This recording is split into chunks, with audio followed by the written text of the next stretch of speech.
नमस्कार विद्यार्थियों। आज अनुसूचित जाति के बारे में हम पढ़ेंगे कि इसका अर्थ क्या है, इसके सामने क्या क्या समस्याएं हैं, इनके कल्याण के लिए क्या उपाय किए गए हैं और अनुसूचित जाति में सामाजिक गतिशीलता के भाव हैं, उनका समाजशास्त्रीय विश्लेषण क्या है। वर्तमान युग में सभी प्रबुद्ध लोग ये मानते हैं कि भारतीय संस्कृति में निहित अधीनतावादी दृष्टिकोण हमारी सामाजिक, आर्थिक और राजनीतिक प्रगति के रास्ते में सबसे बड़ी बाधा है। इसी कारण राष्ट्रीय स्वतंत्रता आंदोलन के दौरान इन शोषित वर्गों की दशा में व्यापक सुधार करने के प्रयत्न किए गए। स्वतंत्रता के तुरंत बाद भारत के नए संविधान में अनुसूचित जातियां तथा अनुसूचित जनजातियों की सुरक्षा के लिए विभिन्न तरह के प्रावधान करने के साथ ही ऐसे अनेक कानून बनाए गए जिनसे इनके शोषण को रोका जा सके। इसका मकसद यही था कि विकास जो है उसमें सभी की भागीदारी हो और एक इंक्लूसिव डेवलपमेंट सोसाइटी का हो पाए। राष्ट्रपति द्वारा घोषित अनुसूची शेड्यूल में जिन जातियों को सम्मिलित किया गया उन्हीं को अनुसूचित जातियां कहा जाता है।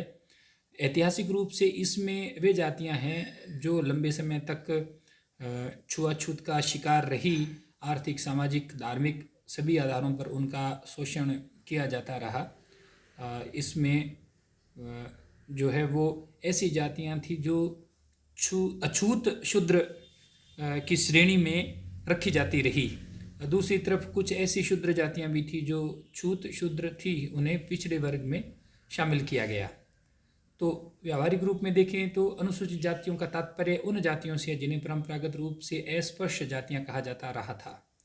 अस्पृश्य जातियों को परिभाषित करते हुए डॉक्टर के.एन. शर्मा ने लिखा है कि अस्पृश्य जातियां वे हैं जिनके स्पर्श से एक व्यक्ति अपवित्र हो जाए तथा उसे पवित्र होने के लिए कुछ कृत्य करना पड़े। इतिहास में ऐसे अनेक उदाहरण मिलते हैं जब जैसा कि फाहियान ने भी वर्णन किया था गुप्त पीरियड में, जब फाहियान चीन यात्री यहाँ आए थे तो उन्होंने ये वर्णन किया अपनी पुस्तक में कि जो शूद्र होते थे उनकी अगर छाँव भी गिर जाती थी तो ब्राह्मण को गंगा जल से स्नान करना पड़ता था। तो इस तरह की ये जो सामाजिक, राजनीतिक, धार्मिक निर्योग्यताएं थी जो उच्च जातियों द्वारा, तथाकथित उच्च जातियों द्वारा लागू की गई, उनको अनुसूचित जाति की श्रेणी में रखा गया। प्रोफेसर मजूमदार ने अनुसूचित जातियों को परिभाषित करते हुए लिखा है कि अस्पृश्य जातियां वे हैं जो विभिन्न सामाजिक व राजनीतिक निर्योग्यताओं से पीड़ित हैं, जिनमें से अधिकतर निर्योग्यताओं को परंपरा द्वारा निर्धारित कर सामाजिक रूप से उच्च जातियों द्वारा लागू किया गया है। परंपरा द्वारा निर्धारित करने से क्या होता है कि वो सामाजिक संरचना का हिस्सा बन जाती है और लोग उनके बारे में सवाल नहीं करते और वो जो है अपनी जो कमज़ोर स्थिति है उसको वो सामाजिक परंपरा, धार्मिक कारण, इन सब का हिस्सा मान के, इन सब की वजह मान करके और वो यथास्थितिवादी हो जाते हैं, उनके बारे में सवाल नहीं उठाते और जो सोशल ऑर्डर, तथाकथित सोशल ऑर्डर बनाया जाता है जो कि लादा जाता है परंपरा और धर्म के नाम पे, उसको वो ढोते रहते हैं। अनुसूचित जातियों के समक्ष अगर उपस्थित समस्याओं की बात करें तो इनकी अलग अलग श्रेणियां हैं। सामाजिक समस्याएं जो है उसका संबंध सामाजिक निर्योग्यताओं से है, जैसे कि रोटी बेटी का संबंध न करना, कल परसों तक मंदिर में जाने की, सार्वजनिक कुओं, तालाबों, पार्कों के उपयोग की अनुमति नहीं दी गई थी। आज भी हम देखते हैं कि कई बार विवाह में अगर अनुसूचित जाति का दूल्हा घोड़ी पे चढ़ जाता है तो झगड़ा हो जाता है। तो ये सामाजिक समस्या है कि जब इन्हें सामाजिक रूप से निर्योग्य माना जा करके और इन पर निर्योग्यताएं ला दी जाती है तो वो अनुसूचित जातियों के संदर्भ में सामाजिक समस्याएं हैं। और ये हमारे समाज की जो एक सामाजिक बीमारी है, एक रूढ़िवादिता और सामाजिक व्यवस्था है, उसकी कमजोरी और उसकी निर्बलता का उदाहरण है ये। दूसरी समस्या धार्मिक समस्याएं हैं। जब इन्हें मंदिर वगैरह में प्रवेश नहीं दिया जाता, द्विज नहीं माना जाता, जनेऊ धारण की अनुमति नहीं दी जाती, इन जो देवताओं का प्रसाद है वो अगर ये स्पर्श कर ले तो उसको झूठा माना जाता है, कई देवताओं का प्रसाद भी नहीं दिया जाता है। तो इस तरह की जो हैं वर्जनाएं, निरर्थक वर्जनाएं, वो धार्मिक समस्याओं की श्रेणी में आती है। आर्थिक समस्याएं भी है क्योंकि कोई भी तबका जब सामाजिक और धार्मिक रूप से निर्योग्य मान लिया जाता है तो अर्थव्यवस्था से भी वो कट जाता है, उसे वो अधिकार नहीं होते जो अधिकार अन्य जातियों को होते हैं, उनके हिस्से में सिर्फ बचा खुचाई आता है। इस कारण वो निर्धन रहते हैं अक्सर, और निर्धन रहते हैं तो वो कमज़ोर बने रहते हैं और अपनी स्थिति को सुधारने के लिए उतने प्रयत्न नहीं कर पाते जितने कि प्रयत्न उन्हें करने चाहिए। राजनीतिक समस्याएं ये भी इनसे जुड़ी हुई है। जब सामाजिक, धार्मिक और आर्थिक रूप से किसी तबके को निर्योग्य बनाया जाता है तो राजनीति में उसका कोई हक नहीं होता, उसे न्याय पाने का कोई जरिया उसके लिए नहीं होता है।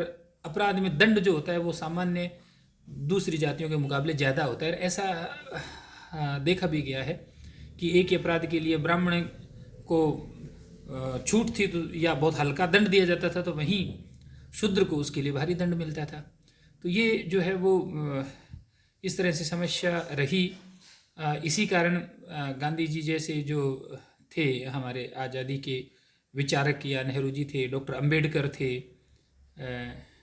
जो रामास्वामी पेरियार थे, इन सब ने इनके सामाजिक आर्थिक शोषण को दूर करने के ऊपर विशेष बल दिया, क्योंकि उसके बिना इन्हें मुख्य धारा में नहीं लाया जा सकता है। जो सामाजिक विभेद की समस्या है वो आज भी हम कई जगह देखते हैं कि खान पान के क्षेत्र में लागू होती है, और अनुसूचित जातियां हैं वो स्वतंत्रता पूर्वक सामाजिक जीवन जो है उसके अधिकारों का उपयोग नहीं कर पाती है। उच्च जातियों द्वारा शोषण होता है। आज भी जो उच्च जाति के लोग हैं उनके पास में संसाधन, आर्थिक संसाधन अधिक है, इस कारण वो उनका सामाजिक और आर्थिक हर तरह का शोषण करते हैं। महाजनों द्वारा शोषण किया जाता रहा है। आंतरिक असमानता की भी समस्या है। ये सब तबके एक न हो, इसके लिए इनमें भी आगे इस तरह स्त्रीकरण किया गया कि कुछ अनुसूचित जातियां दूसरी अनुसूचित जातियों से खुद को ऊंचा या नीचा समझती है, तो इस कारण भी इनमें आंतरिक भेदभाव रहता है, और इस भेदभाव के कारण एक जो मजबूती आनी चाहिए इनमें वो नहीं आ पाती है। अंतर्जातीय तनाव की भी समस्या है। जब ये अपने सामाजिक, धार्मिक, आर्थिक अधिकार बनाने के लिए इन्होंने अपने आप को संगठित करना शुरू किया, तो उसके बाद में एक अंतर्जातीय तनाव पैदा हुआ जो आज भी समय समय पर प्रस्फुटित होता है। अशिक्षा भी एक बड़ी समस्या रही है। इनमें साक्षरता की दर सबसे कम है। जो नशे की प्रवृत्ति है, चरस, गांजा वगैरह, शराब, उसकी भी जो है इनकी जो आय होती है उसका बड़ा हिस्सा इनके ऊपर व्यय कर दिया जाता है। इस कारण इनकी आर्थिक उन्नति नहीं हो पाती है। सामाजिक रूप से भी कमज़ोर बने रहते हैं। राजनीतिक रूप से भी शोषण होता है, क्योंकि जो प्रभावशाली गुट, विशेषकर पंचायती राज में आज भी ऐसा होता है कि बहुत सारी जगह प्रभावशाली गुट है, वो नाम के लिए किसी अनुसूचित जाति के लिए आरक्षित सीट के ऊपर व्यक्ति को जिता लेते हैं और वो ही उनके नाम पे राज करते रहते हैं, राजनीतिक लाभ उठाते हैं। तो ये सारी जो है वो अनुसूचित जातियों की समस्याएं रही हैं। किंतु इन समस्याओं के संदर्भ में कल्याण के उपाय भी सरकारों द्वारा किए जाते रहे हैं। वो जो कल्याण के उपाय है उसमें एक तो आरक्षण का विकेंद्रीकरण, ताकि आरक्षण का लाभ सभी को मिले। शिक्षा का प्रसार, आज सार्वजनिक जो स्कूल कॉलेज तो खुले ही खुले हैं, साथ ही साथ में बहुत तरह की छात्रवृत्तियां दी जाती हैं।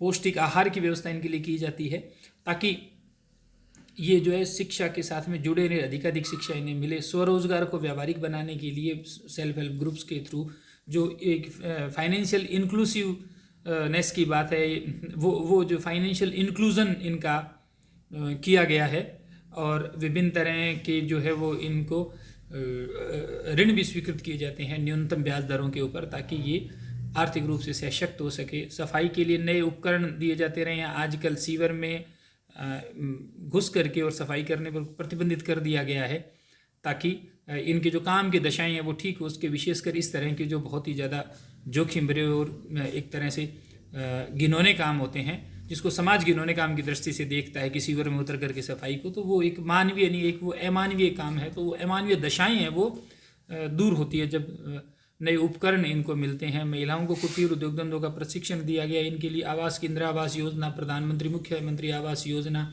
इस तरह से बना करके, और लगातार सरकारों ने प्रयास किया है कि इनके उचित हवादार स्थानों पर पुनर्वास किया जाए, रियायती दरों पर मकान बना के दिए जाएं। अत्याचारों से रक्षा के लिए विभिन्न तरह के कानून बनाए गए हैं, और समय समय के ऊपर इस संबंध में और भी प्रयास किए जाते रहे हैं। राजनीति के अंदर जो उच्च जातियों का प्रभाव है उसको प्रोत्साहित करने के लिए एक तरह से सैद्धांतिक रूप में जाति विरोधी राजनीति की बात कही जाती रही है, हालांकि व्यावहारिक इसका जो पैमाना है वो बिल्कुल उल्टा है। साथ ही साथ में जो है वो उच्च जातियां हैं उनके हृदय परिवर्तन की बात, यानी उनमें एक जो एम्पैथेटिक अप्रोच है, प्रानुभूतिक मनोभाव विकसित करने का प्रयास किया जाता रहा है, ताकि एक मानवीय संवेदना के साथ में गरिमापूर्ण व्यवहार इन जातियों के साथ में हो।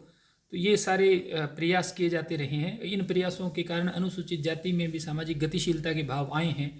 अब जो है जातियां वो उनमें शिक्षा बढ़ी है, राजनीति के क्षेत्र में उनका प्रतिनिधित्व आया, उन्होंने अपने स्तर के ऊपर सामाजिक सुधार भी किए हैं। बहुत सारे नशे की प्रवृत्तियाँ हैं उनको छोड़ने के लिए संगठित प्रयास हो रहे हैं, और अब तेज़ी से अनुसूचित जातियां हैं वो आगे बढ़ रही हैं। पंचायती राज ने भी उनको सशक्त किया है, स्कॉलरशिप ने भी सशक्त किया है, और अब उनकी जो राजनीतिक, सामाजिक, आर्थिक और धार्मिक निर्योग्यताएं हैं वो समय के साथ कम हो रही है और उनमें गतिशीलता का भाव उत्पन्न हो रहा है। संविधान का अनुच्छेद 17 है उसने अस्पृश्यता का अंत कर दिया है। इस कारण भी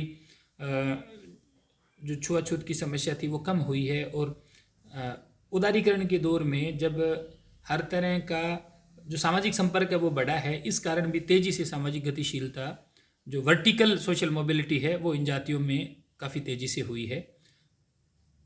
तो ये था अनुसूचित जातियों के संबंध में। अगले चैप्टर में हम अनुसूचित जनजातियों की बात करेंगे।